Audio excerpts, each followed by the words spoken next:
Welcome to How to Build a Tent, a podcast on how to make you successful. My name is Matt Williams. Thank you for listening to the show, sharing the show with a friend, tagging a friend, and all of that good stuff. My name is Matt Williams. Thank you for listening to the show. I had to pause and think about that for a second. Like, who am I? Almost got into a deep philosophical reflection there. You can email me, matt@howtobuildatent.com. Try to pull me out of the black hole of who am I and questioning my existence. You can email me about show topics, questions about business, ideas that you have about starting a business, career advice, whatever you would like.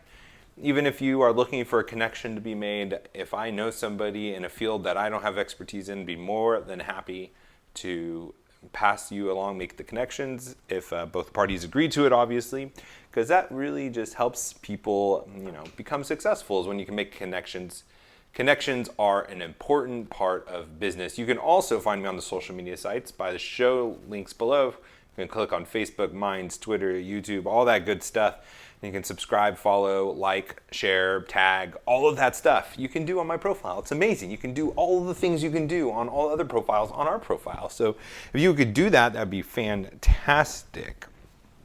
Appreciate that. Also, you can become a member of the Fight, Laugh, Feast Network. We're on the Fight, Laugh, Feast Network, if you couldn't tell by the podcast thread that we're on, which is the Fight, Laugh, Feast Network. That's right. I'm a little feisty today, drinking some Chilean wine. If you go over to fightlaughfeast.com, you can put in HtBT in the memo field. You don't have to, but you can. You can do it. And if you do choose to do that, you'll get a free 15-ounce mug that says HtBT, How to Build a Tent, and you can represent that at work, in your business, and people will know that you mean business, that you're serious. You're serious about building your career. You're serious about starting your company because you listen to the podcast on how to make you successful. So go over there, fightlaughfeast.com, put in HtBT in a memo field, get a mug. They might have some pint glasses left over, but regardless of the drinking vessels that you get tons of great content, and most of all, you are partnering with us as we're proclaiming the Lordship of Jesus in every area of life. You get to be part of what the Lord is doing on all of these great shows. The first thing I want to talk about today, I don't know why I dragged on that today, but I did. I apologize for that if that was annoying. First thing I want to talk about is we went to a new church today, and I just thought it was fantastic. And my wife thought it was fantastic too. She just gave me a little smile and a wink when I said that. And yeah, she's laughing like, how dare you mention me on a podcast? She's like silently laughing, really trying hard not to be in the recording. So anyways, back to the church. I thought it was really great. I was looking for a church that was close to where I live. I've gone to churches before that are like 45 minutes away, and let me tell you, it's so hard to connect. It's so hard to invest in the body of Christ, to use your spiritual gifts, to be there for anything else besides the scheduled, allotted church service. And that's just not how church is supposed to be, in my opinion. I don't think you should just be there Sundays. I think you should get to know your body, the body of Christ. You should get to know the church. You should get to know people and be able to be served and to serve others as well. And the best way to do that is to be close by. And that is another thing, is to get into small groups if they have it at your church. I highly recommend that. So get into a place where you can be challenged to grow, and that is how you're going to be successful in your walk with Christ. Not that it is your own effort, but that you are going to be blessed by what the Spirit is doing and the people around you, and the Holy Spirit working through other people and forming the body of Christ, forming the image of Christ. When we all come together, the feet, the hands, the eyes, the ears, we form the body of Christ, and we get to see more of who he is, a glimpse, a taste of who he is here on earth, and experience the kingdom that is coming, that I look forward to so much. But a lot of things I loved about this church. First, as a website, I emailed 3 or 4 churches in the nearby area. One of the big kicks I'm on right now is, and I shouldn't say like a big kick, like it's a fad that's going to pass away, but one of the things that God has been challenging my wife and I to is really discipling our children. And when I mean discipling them, I'm not saying like making sure they're memorizing their verses, although that's good, making sure they're reading their Bible, praying with them every night, although that's great as well, but really getting them to see what it's like to walk through life following Christ. And that means having them see when you fail, see what it looks like to have repentance, seeing what it's like to worship, seeing what it's like to listen to the word being preached. And along those lines, I think it's just so important. A lot of you Reformed people out there that bring their kids into church know what I'm talking about. I think it's so important to have your kids with you, seeing you do worship. When the body of Christ is coming together, they are as valuable as any other member, and we should be all using our gifts. This is my opinion. We should all be using our gifts as much as possible. We should all be inclusive and treating each other as valuable as anyone else, because we are all redeemed by the blood of Christ. And that includes our kids. And sometimes, or at least my theory is, the reason why so many kids walk away in college is because they weren't discipled before then. They were sent off to Sunday school. You know, Sunday school is great. Sunday school teachers, I'm sure you guys are amazing. You have great hearts. But there's something to be said about your parents leading and guiding you and taking that ownership, and even in church, and showing your kids what it's like for you to worship, for you to submit to the Word of God, for you to submit to elders, and what it is like to worship together and include them and have them participate. So that is a big kick on me. So I emailed a bunch of different churches, or not a bunch, 3 or 4, and I wanted to see if it was okay for us to bring our kid. And he's a younger tot. He's just hitting the toddler stages. I don't put his birth date or his age out on the interwebs, so I'm trying to protect his identity as much as possible. Don't want that getting stolen. You don't want to set your kid up for failure before he even can spend a credit card, and then he finds out he has like 8 credit cards to his name. And I got 2 back that were really great emails, and I got 1 canned response. Now that was really disappointing to me, because this was my church that I was actually looking forward to the most. I'm not going to say who it was, but if you have an inquiry, if you're in ministry and you have an inquiry about some questions, like I wasn't just like a quick, like a few, hey, I have a few questions before I would come check out your service. I was like explaining myself and like trying not to be like a Looney Tune, and I didn't want to sound like I'm demanding and expect to be served. I hate that so much. And so I asked, and then I got a canned response back. Like it was, and there was no effort involved. I was really disappointed. So I'm not even going to go to that church, which sucks, because I wanted to go to that church. That was out of all the ones I saw on the website, because I just moved here a couple weeks ago. So I was looking through websites and, Google Maps to see what's close. And all the ones I wanted to look at, that was the one. And it was just a canned response, which application time, warning, entering application for business and other things. That would be like a header if you were watching the news or something, but this segment. I highly recommend, if you're in business, if you're handling customer service, if you're on your own, if you're in your career, if it's any employees coming back, try to avoid canned responses as much as possible. The only time that I really believe that a canned response is appropriate is for PR purposes, where you're trying to control a narrative and you don't want slip-ups to happen, or for legal reasons where you are trying not to put yourself in a more exposed way.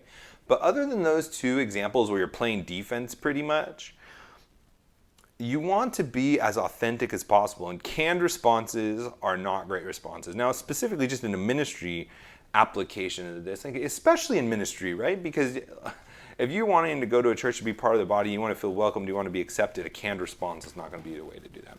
Oh, anyways, back to the church that we went to. I thought it was really great because they emailed and said, yeah, we have these programs for your kids if you want, but you're more than welcome to keep them in church service with you, which I loved. And then they have an actual training room. So they have like the breastfeeding room for mothers that are breastfeeding, which is pretty typical for bigger churches. But then they also had another room where it's like a training room where you can be there where your kids might be making noise. And they have like couches, and they have a soundproof glass, and it's like a recording studio, a soundproof room. And you can train, and you can get in there and you can train your kid to start listening without disrupting the service. So, I just absolutely love that. That was great. I even went in and checked out the room. It is fantastic. If you can afford that in a church, that might be something to look into if you are thinking about ways to build out your building or spend some money that God's blessed you with or something like that. I don't know. And then I just thought the church service overall was really refreshing. I'm somebody who believes in utilizing all the spiritual gifts, and some of you more conservative people are like, oh my gosh, he's a Pentecostal. And no, I'm not Pentecostal at all. But, I believe that the Spirit uses all his gifts that are listed in the Bible. And I thought they just did a great balance of that, and it was really refreshing. And then also got some good old Reformed quotes in on the sermon, which I found out afterwards the guy preaching was called up to preach on the fly the day before because the actual pastor had to go down to Bolivia because their kid had some sickness or something, medical issues, and so he had to rush down there in Bolivia where they have a mission field. So if you want to pray for him, I don't even know his name or the child's name, but if you just want to pray, God knows who they are, for everything to be safe with them. And I was just really impressed with the structure of the service. I was really impressed. I went through the first time visitors program that they had and how they introduced you in the small groups, and this is our mission field, this is what we believe.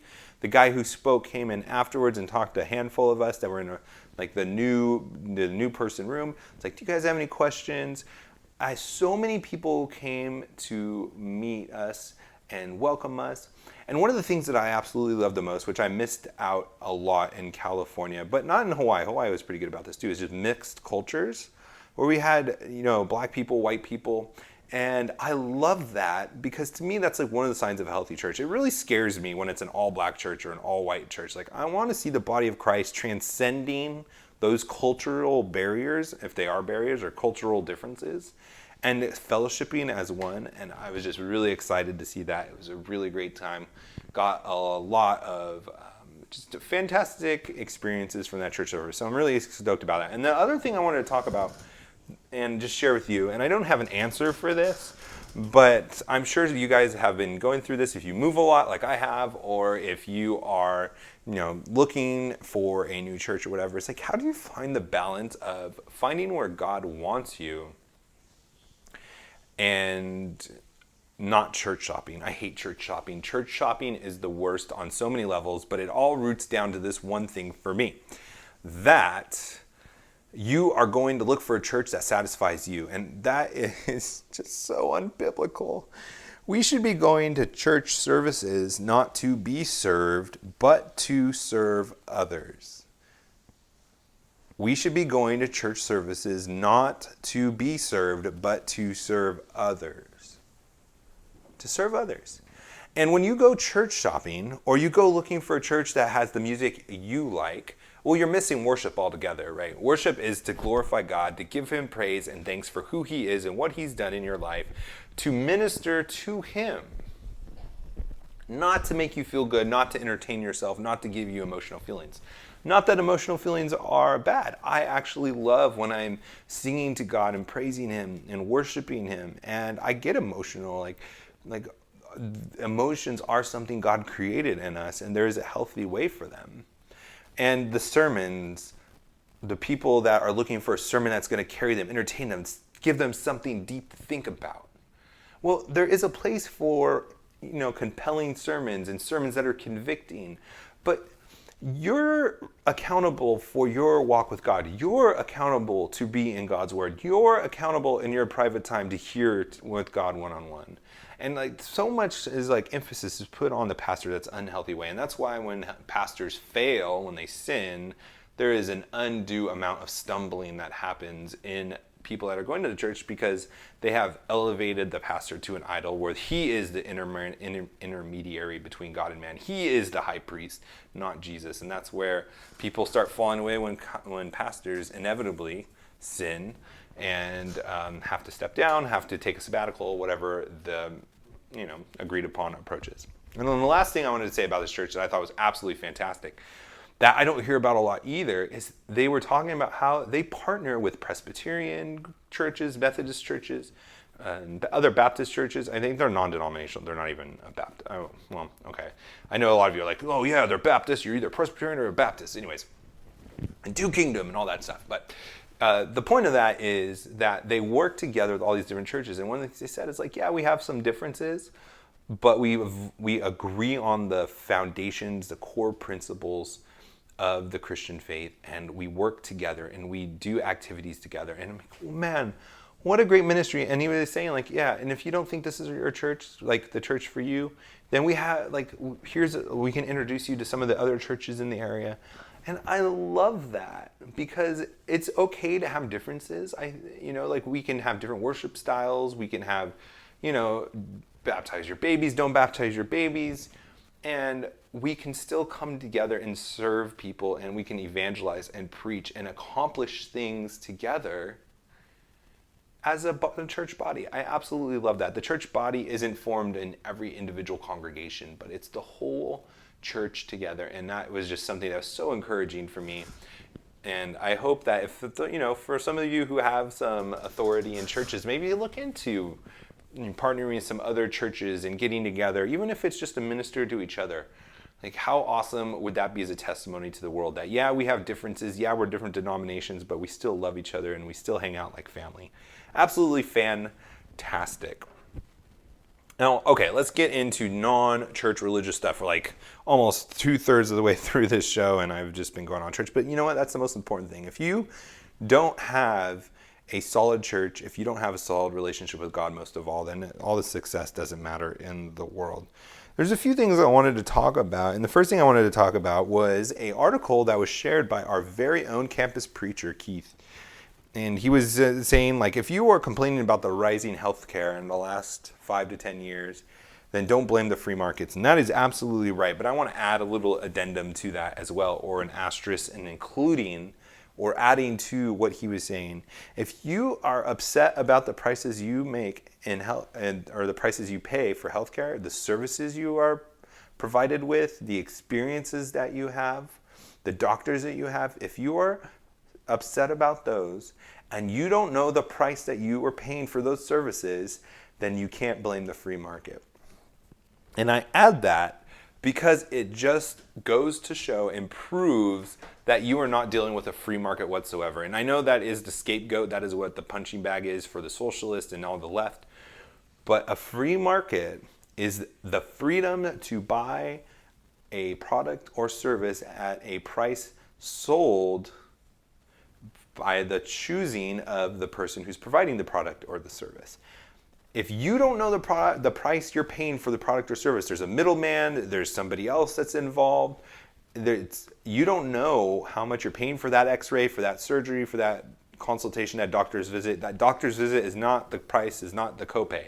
There's a huge amount of other expenses that go into that you don't see, but you're paying through insurance. That is not the free market.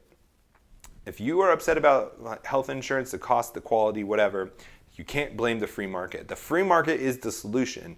The day that you start to buy your x-rays, your surgeries, your doctor's services, the same way you buy a car, a house, a number of different things, that is the day that you are going to have affordable health care. That is the day you're going to have quality health care, because there are so many options out there. The competition would be healthy, the competition would drive down prices, and the competition would force quality to go up, or doctors would not be able to stay in business. And it would incentivize more smart people to go into the medical field. The medical field is a discouraging place nowadays to go in because the reward for the cost, the extra amount of student loans, the extra years of school, it's just not worth it on so many levels. So if you don't know the price of what you're paying for your product or service, it's not the free market. You can apply that to anything, but specifically healthcare is, that is true for healthcare. Now, I was looking through something while I was like slowly dragging out my sentences. I thought this was pretty cool, the 10 best universities in the world. Now, as you know, that have listened to the show for a long period of time, you hear me talk about value a lot. The value is an simple equation. It's the benefit minus the cost. If your benefit is greater than the cost, then there's value. If the cost is a bit more than the benefit, you're losing value. It's a negative. And I think a lot of people that are going to college are losing value, they're losing net worth, they're losing assets because the benefit of college is actually arguably decreasing, not increasing, and the costs are astronomically increasing. And so when the benefit stays the same but the costs rise, the value shrinks more and more until it becomes negative, because again, value equals benefit minus cost. But there are some elite universities out there that is worth every single penny. And when you can get on a list like the 10 best universities in the world, those are schools that are probably going to be worth every dime you pay, because you could get probably any single job you want and pay off those student loans, pay off those tuition fees, whatever you're going to pay, or get scholarships, whatever, to these schools in a matter of years, because you probably start with six figures right out of the gate. And newsflash for those of you like, oh, I thought everyone starts with six figures that has a college income. Most people that graduate college do not start with six figures. I hate to break it to you, especially if you're outside the STEMs. But I just wanted to go through this list because it was kind of fun. And what's really fun about it is how many are United Kingdom or United States schools, which it flies in the face of everyone who says Western culture is evil, because, hey, Western culture actually are the ones who are informing people, giving people knowledge. I guess arguably for some schools, but I mean, these schools, they are not messing around. These schools are legit, especially if you stay in the STEMs and you stay away from the humanities and all that liberal arts madness. All right, let's get into this. Number 10 is a UK school, the University College London. It sounds like a community college for London, but apparently it's legit. I mean, it's top 10 schools in the world, colleges in the world, university, if you are British. Number 9, United States, University of Chicago. I heard their business school is actually really phenomenal. Number 8, Imperial College London. Guess where that is? UK. All right, UK has 2, United States 1. Switzerland has 1. Throws in a wild card at number 7, the Swiss Federal Institute of Technology. Number 6 comes back with UK taking a commanding lead over the United States, 3-1, the University of Cambridge. Cambridge University. You just have to drink tea all day and be all snobby if you go to Cambridge. Which is kind of a funny story, actually. My school had a trimester abroad at Cambridge. I totally should have gone on that one, but I didn't. It would have been nice to say I studied at Cambridge University. Number 5, another United Kingdom school, a British school, University of Oxford. So you got Cambridge and Oxford, 6 and 5. So that is 1, 2, 3, 4 UK schools and 1 school from the United States. Chicago is the lone wolf representing. But then United States comes out strong. Number 4, California Institute of Technology, Caltech. It's kind of like the MIT of the West Coast. Number 3, Harvard University. Number 2, Stanford University. Stanford beat Harvard. California schools representing. And number 1, the MIT, Massachusetts Institute of Technology. The United States coming back for the win in the bottom of the 9th with the top 4 colleges in the world. So if you are looking to, educate yourself and become educated and to go into student debt, or I'm just kidding, don't go into student debt. But if you are really determined to go into the STEM, those 4 schools are where you want to be at. And then, of course, like Harvard Law, Stanford Law are great opportunities for that. I don't know that much about MIT, except there's really smart engineers, so engineering school. And also, for those of you who have kids that would maybe want them to go to an Ivy League school someday, here's a little tip, and maybe if they're athletic, I should throw this in. Hockey is a great sport right now to get your kids into, because some of the best colleges for hockey are Ivy League schools. And if you are not somebody who donates a lot of money to these Ivy League schools, and you want your kid to go to a great school like Stanford or Harvard, I don't know if Stanford has a hockey team, but Harvard, Yale, Princeton, all those Northeast schools, Penn, they all have hockey teams, and they will give you scholarships to come. I have a nephew who he just got drafted. He's 15 or 14, 15, however old he is. And they just keep pushing him, go to Harvard, go to an Ivy League school. Because if you get hurt and you don't have your college, if you don't have your hockey career to rely on anymore, you're still going to say you went to Harvard and be able to get any job you want to in the world. So I'm going to be pushing my kids to go into hockey. That's it's an awesome sport. It's so fun. And it is a sport that isn't the number 1 sport in the United States. So it's probably not as competitive as football, baseball, and those kind of other sports are. And so in the, like, obviously the ROI of getting your kid through college for free for hockey is awesome, and then plus they can go play at the pros, which is, again, it's a fun sport. Now, go train your kids to sit in service. Go get your kids in hockey so they can go to prep school, and we will talk to you tomorrow. Now let's go out and be successful.